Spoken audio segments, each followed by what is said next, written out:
que é isso? Você vê, aplausos, são as inovações do professor Oswaldo, que agora está... Eu só usei, não é inovação minha. Ah, é? O pessoal da técnica. Então, estão indo além das expectativas. O pessoal está debulhando. Muito bom. Estamos aqui de novo, vamos procurar resolver 3 questões, o Oswaldo vai me ajudar, né? Apesar de que depois que ele me colocou assistindo a estreia de um filme em 53, eu não sei se eu vou continuar dirigindo a palavra a esse senhor. Em todo caso, por uma questão de profissionalismo e em respeito a você que vai fazer o Enem, eu vou deixar de lado essa provocação. A nossa primeira, nós vamos abordar os seguintes temas: religiosidade católica no medievo, na Idade Média, né? Cidadania entre os gregos e jesuítas. Vamos lá.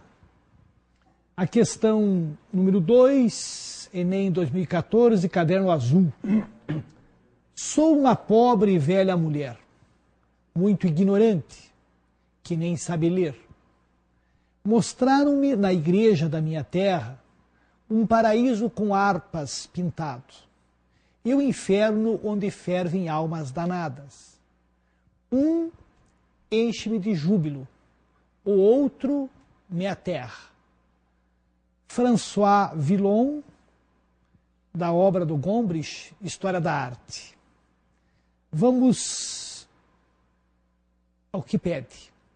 Os versos do poeta francês François Villon fazem referência às imagens presentes nos templos católicos medievais. Nesse contexto, as imagens eram usadas com o objetivo de... Aqui há algo muito importante. Quais eram as funções das artes na Idade Média? A igreja usava os afrescos, usava as esculturas para evangelizar. Não podemos esquecer que a maioria das pessoas eram analfabetas. A Bíblia, em latim ou em grego, pouquíssimas pessoas sabiam ler. Ainda mais sabiam ler em latim ou em grego. Portanto, era através das imagens que os dogmas católicos eram transmitidos. Portanto, a primeira função de uma obra de arte era exaltar a Deus.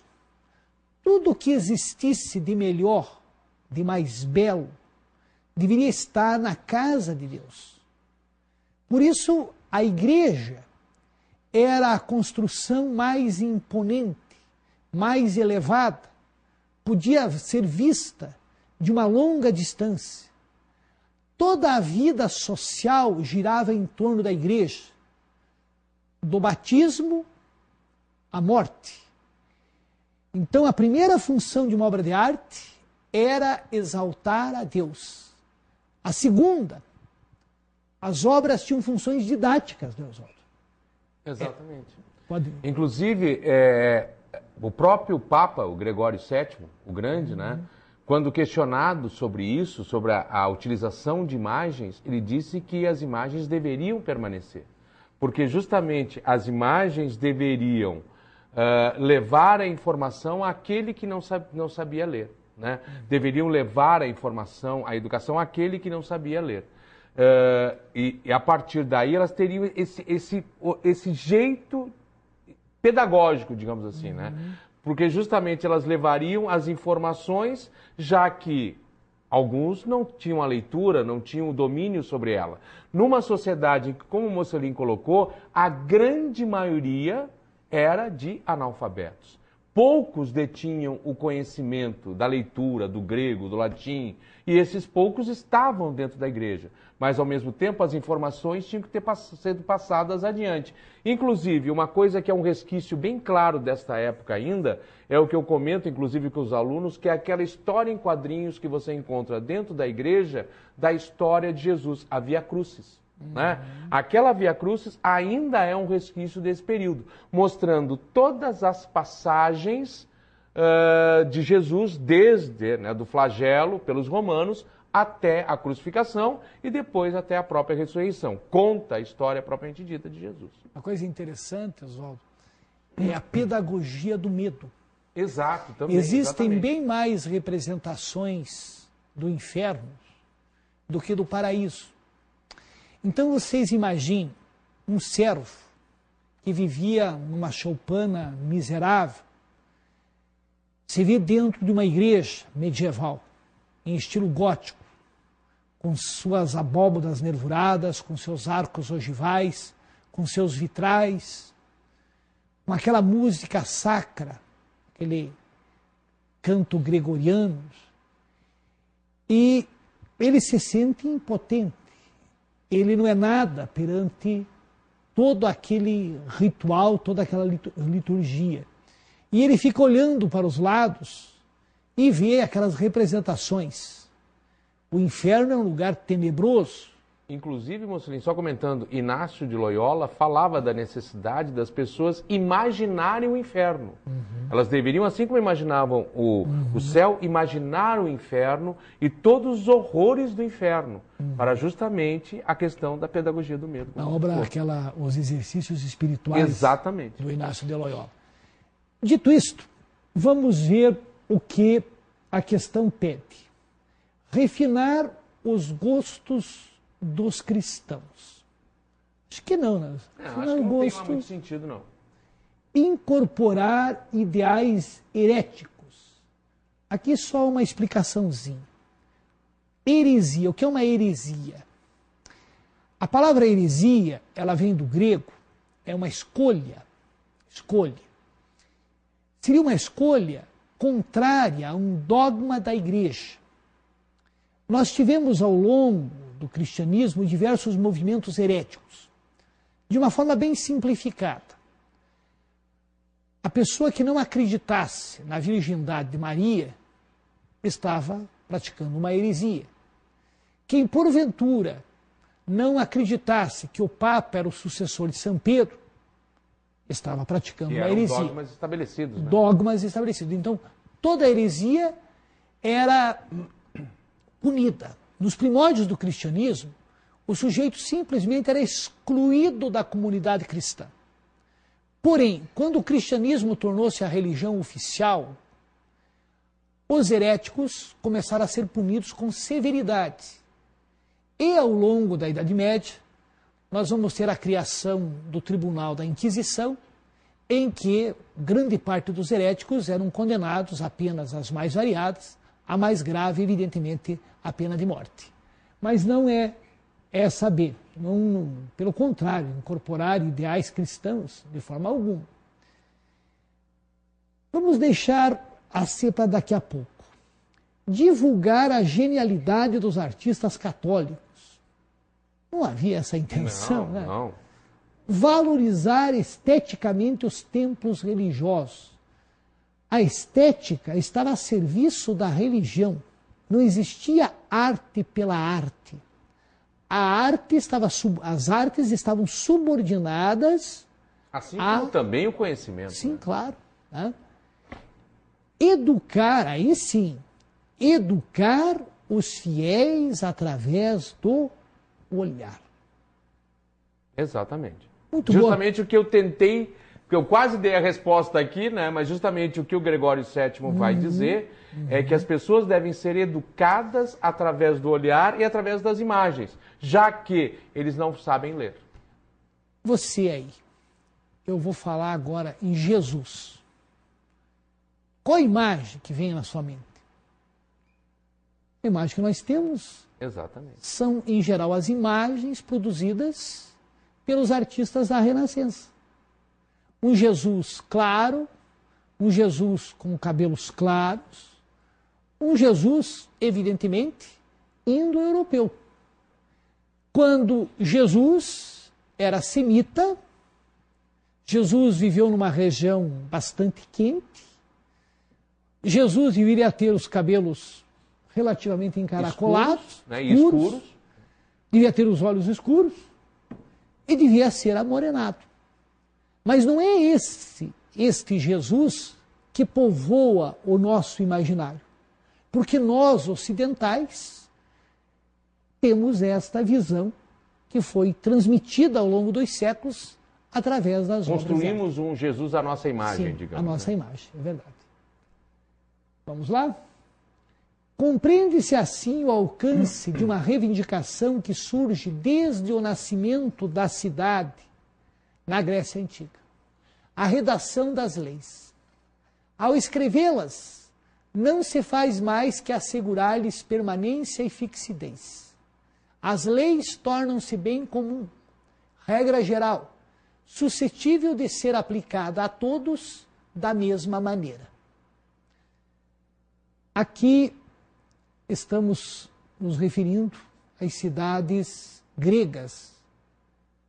Para o autor, a reivindicação atendida na Grécia Antiga, ainda vigente no mundo contemporâneo, buscava garantir o seguinte princípio. Antes eu gostaria de passar a vocês algumas informações que eu julgo importantes sobre a Grécia clássica. A Grécia clássica foi a Grécia das cidades, a Grécia da polis. E quando nós falamos em cidades gregas, existiram centenas. Porém, estudamos com uma certa profundidade Atenas e Esparta.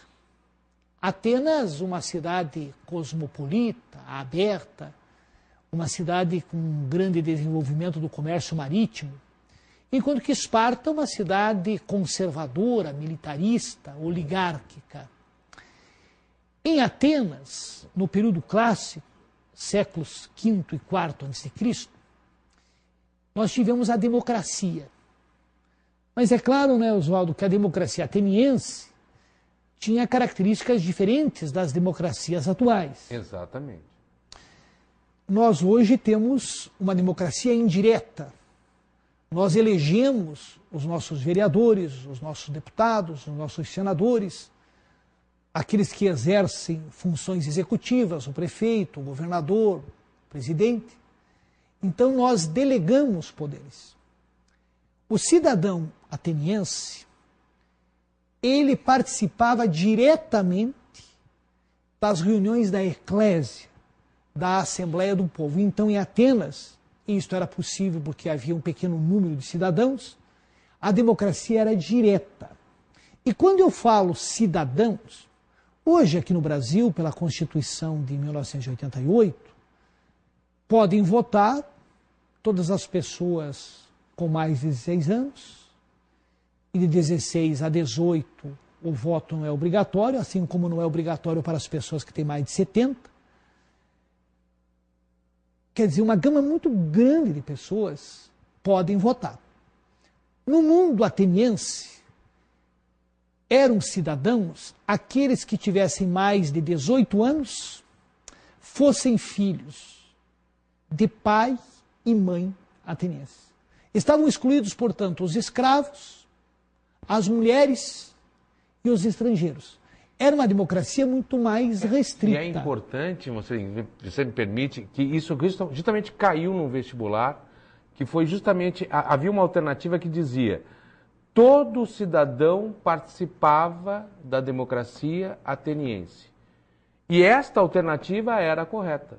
Mas enganou muita gente, justamente por essa explicação que você está dando.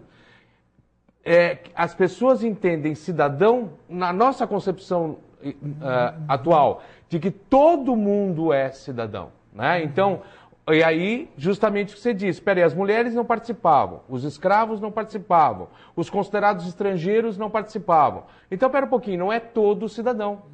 E muitos não colocaram essa como alternativa correta. Mas não, todo cidadão participava sim. A questão era você ser cidadão. Né? Se você era um cidadão, tinha amplos direitos de participação. Então, a ideia de povo para o grego é menor do que a nossa ideia de povo. Né? A amplidão, eu quero dizer, em termos de pessoas em que abrange. Né? Exatamente. Agora vamos lá. Isonomia. Igualdade de tratamento aos cidadãos. esta, né? O princípio da isonomia, que todos... Igualdade, né? Direito de igual tratamento. Inclusive, esta palavra, que é usada até hoje, né, é uma palavra de origem grega. Né? O princípio da isonomia. Transparência, acesso às informações governamentais. Essa visão de transparência é recente. Né? Sim. E, principalmente agora... E que não agora, funciona, né? Ah, não funciona. Diz que tem um site da transparência que é sensacional. Funciona? Ele é tão transparente que você não enxerga ele. Não sei, eu não vou opinar sobre isso. Né? Tripartição já é uma ideia iluminista. Né? Uma ideia iluminista. Exatamente. Né? Tripartição dos poderes. Executivo, legislativo, judiciário. Equiparação, veja essa. Igualdade de gênero na participação política. As mulheres participavam da vida Pelo amor de Deus, né, gente? Ao contrário. A mulher era colocada numa segunda posição na sociedade grega. Ela não tinha acesso, ao contrário. Dentro de casa mesmo, ela vivia numa parte da casa chamada gineceu, que era dedicado para ela, e ela não tinha participação de forma nenhuma, de maneira nenhuma. A mulher ideal era aquela que fosse submissa, silenciosa. Exatamente. Quer dizer, uma mulher silenciosa é algo... É complicado. Muito... É complicado, né? Elegibilidade. Obediente. Obediente era importante, a obediência. Obediente. Complicado. Elegibilidade, permissão para a candidatura aos cargos públicos. Então, nós ficamos com a letra A, isonomia e igualdade de tratamento aos cidadãos. E um ponto importante, né, Mocelin, era a importância que o grego dava à participação do cidadão. Né? Tanto que eles diziam, aquele que é cidadão e não participa, ele é um inútil. Né? Porque justamente a ideia da participação e do interar-se da participação era o centro de todo o princípio da democracia. Inclusive a palavra política que a gente usa, né, vem de aquele que participa da vida da polis. Exatamente. Né? Vamos lá? O índio era o único elemento então disponível para ajudar o colonizador como agricultor, pescador, guia, conhecedor da natureza tropical e, para tudo isso, deveria ser tratado como gente, ter reconhecida sua inocência e alma na medida do possível. A discussão religiosa e jurídica em torno dos limites da liberdade dos índios se confundiu com uma disputa entre jesuítas e colonos. Os padres se apresentavam como defensores da liberdade, enfrentando a cobiça desenfreada dos colonos. Entre os séculos XVI e XVIII, os jesuítas buscaram a conversão dos indígenas ao catolicismo. Essa aproximação dos jesuítas em relação ao mundo indígena foi mediada pela... Aqui vamos só lembrá-los. Com a reforma protestante, a Igreja Católica procurou reagir. E nós tivemos a Reforma Católica, que alguns preferem chamar de Contra-Reforma. Na década de 30 do século XVI, Inácio de Loyola teve autorização para criar a Sociedade de Jesus, a Companhia de Jesus. Inácio de Loyola percebera os pontos fracos da Igreja. A indisciplina, a má formação dos clérigos, a falta de comprometimento com obras missionárias. E os jesuítas vão ter uma formação muito boa em teologia, em filosofia, em história, e tornaram-se confessores, tornaram-se professores, enfim, procuraram exercer uma influência crescente na sociedade. Como missionários, espalharam-se pelo mundo. Um personagem importante, Francisco Xavier, ele era espanhol, esteve nas Índias, em Goa, que era uma possessão portuguesa. Depois, onde hoje temos as Filipinas, esteve no Japão, onde converteu um daimyo japonês, e muitos jesuítas também estiveram na China. Então, não sei se o Oswaldo quer comentar alguma coisa sobre a reforma e sobre a importância dos jesuítas. Não, veja, a reforma e principalmente o Concílio de Trento foram fundamentais na construção de uma mentalidade, né? Nós vamos ter aí os jesuítas colaborando com o que for determinado no Concílio de Trento. E justamente eles vão partir para várias regiões do mundo para levar justamente a catequização, né? Tanto que no Brasil, junto com o nosso primeiro governador-geral, já chegam os jesuítas, né? E é interessante, nós estamos falando justamente de jesuítas, estava falando da formação dos jesuítas, né? E de como eles recebiam uma formação extremamente rica, né? Digamos assim. Justamente até porque Inácio de Loyola ele tinha uma formação militar, né? Ele antes foi um militar, então ele coloca muito desse empenho de uma forma mais rígida, mais disciplinada para os jesuítas. E um outro aspecto também importante. Os jesuítas irão produzir aquilo que a gente pode chamar de primeiros manuais de educação, né? O chamado Ratio Studiorum, produzidos ali por 1500 e pouco, temos várias versões, em que eles já estruturam como deveria ser a educação. Muito do que nós temos hoje em termos de educação, ainda você encontra lá no Ratio Studiorum, como era a mesma forma que os jesuítas faziam na forma em que determinavam as aulas, como deveriam ser as aulas, como deveria ser a prática do professor, justamente, mas isso voltados essencialmente, primeiro, à catequização, né? Você falou que o Loyola era militar, e ele viu os jesuítas como soldados de Cristo. Exatamente, como soldados de Deus, soldados de Deus. Eles não deveriam viver trancafiados em mosteiros, levando vidas contemplativas, mas sim atuando, vivendo na sociedade. Como confessores, o sacramento da confissão, ele teve uma grande importância, e o Jean Delimot tem um livro sobre isto, até meados do século XVIII. Porque a igreja ficava sabendo o que acontecia na sociedade. E muitas vezes o pregador, havia sempre em uma missa, no final de semana, o pregador oficial daquela igreja, que procurava discorrer sobre os problemas da comunidade. Obviamente, ele era informado, através das confissões, sobre o que estava acontecendo na sociedade. E, assim como hoje, pessoas vão a psicólogos, a terapeutas, vão a psicanalistas, tomam medicamentos, naquela época nada disso existia. E o confessionário era o local onde principalmente as mulheres podiam externar as suas angústias. Muitas coitadas nem tinham tantos pecados assim, mas se confessavam periodicamente, porque, pelo menos no confessionário, elas eram ouvidas. E reis, rainhas, príncipes, tinham os seus diretores espirituais.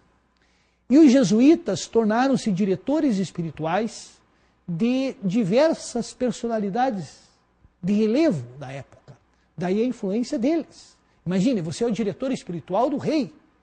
Você tem influência sobre este rei. Também devemos destacar, e você colocou bem, Oswaldo, que eles deram uma grande importância à educação. Os jesuítas tornaram-se professores nas grandes universidades e fundaram colégios. Na Alemanha, os colégios criados pelos jesuítas eram tão bons, mas tão bons, e muitos colégios até hoje são, que pais protestantes colocavam os filhos para que estudasse com os jesuítas, porque sabiam que os filhos teriam uma educação altamente qualificada. O jesuíta, ele tinha que fazer votos, o voto de pobreza, o voto de castidade e o voto de obediência ao superior hierárquico. E eles se destacaram como missionários. Veja, você estudou lá o José de Anchieta. Os jesuítas, eles procuraram promover a inculturação. O Anchieta, ele não procurou ensinar para os nativos o português para depois transmitir o cristianismo. Não. Ele aprendeu a língua que se falava no litoral brasileiro e produziu uma espécie de gramática para ensinar os demais jesuítas para que as pregações fossem na língua do nativo. Ele usa o teatro, usa a música para evangelizar. Né, até porque boa parte dos colonos que estavam vivendo no Brasil nesse momento, muitos deles haviam adotado a língua tupi. Né? Muitos deles. Então, para ele ter uma comunicação com os próprios colonos, isso também se tornou necessário. Né? E uma outra coisa importante é que os jesuítas procuraram defender os índios de serem escravizados. Os bandeirantes paulistas tiveram nos jesuítas opositores ferrenhos. E, infelizmente, os bandeirantes atacaram aquelas missões jesuíticas que tínhamos, onde hoje é o Rio Grande do Sul, que tínhamos aqui no oeste do Paraná, e milhares de nativos foram arrancados dessas localidades e levados para São Vicente e dali distribuídos como escravos. E nessas missões jesuíticas vivia-se de uma maneira bastante coletivista, né? O Clóvis Lugon tem um livro interessante, A República Comunista dos Guaranis. Os jesuítas tornaram-se poderosos e no século XVIII, na vaga do pensamento iluminista, o anticlericalismo ganhou força e os jesuítas vão ser duramente atacados. Exatamente. Inclusive, Sebastião José de Carvalho, o Marquês de Pombal, expulsou os jesuítas dos territórios dominados pelos portugueses. E aí é importante destacar outro ponto. Eles não só foram expulsos do território português, outras nações também europeias acabaram expulsando os jesuítas e a ordem chegou a ser suspensa e ela só voltou a funcionar no século XIX. Exatamente. Né? E é interessante destacar, né, que o nosso atual Papa, Papa Francisco, ele é jesuíta. E ele, ao adotar o nome Francisco, né, ao usar o nome Francisco, ele homenageou dois Francisco. O Francisco de Assis, que fundou a Ordem dos Franciscanos, lá na Idade Média, que foi o santo da natureza, da pobreza. Francisco de Assis foi extraordinário. Imagina lá no século XIII, Oswaldo, ele exaltar a natureza como exaltou e ter uma visão tão humanizada em relação aos animais. Né? E o Francisco Xavier, que foi o santo missionário, o jesuíta. Né? Então, os dois Francisco que ele homenageou. Mas vamos aqui para a nossa questão, porque é um assunto realmente muito importante, jesuítas. Então, vamos retomar. Entre os séculos XVI e XVIII, os jesuítas buscaram a conversão dos indígenas ao catolicismo. Essa aproximação dos jesuítas em relação ao mundo indígena foi mediada pela demarcação do território indígena. Pelo amor dos meus filhinhos, né? De jeito nenhum, né? Manutenção da organização familiar, mesmo porque a organização familiar dos nativos era diferente da organização familiar dos portugueses. Algumas tribos praticavam a poligenia, né? Quer dizer, um homem podia ter mais de uma mulher. A valorização dos líderes religiosos indígenas, de forma nenhuma. Eles, na verdade, vão procurar destruir essa religiosidade indígena. Exatamente. Aqui uma coisa muito importante que a gente deve destacar... Até por isso as missões, né? Que não havia respeito ao outro. As religiões dos povos nativos e depois também a dos africanos serão consideradas religiões falsas. Acreditava-se que apenas a religião católica cristã era verdadeira. Então, nas religiões monoteístas, nós temos esse problema, né? Que o seu Deus é o único. Todos os demais são falsos. Daí as guerras por questões religiosas. Também é preciso destacar que eles acreditavam que quando todas as pessoas, todos os povos conhecessem os evangelhos, havia a crença que Cristo retornaria. Portanto, era preciso evangelizar.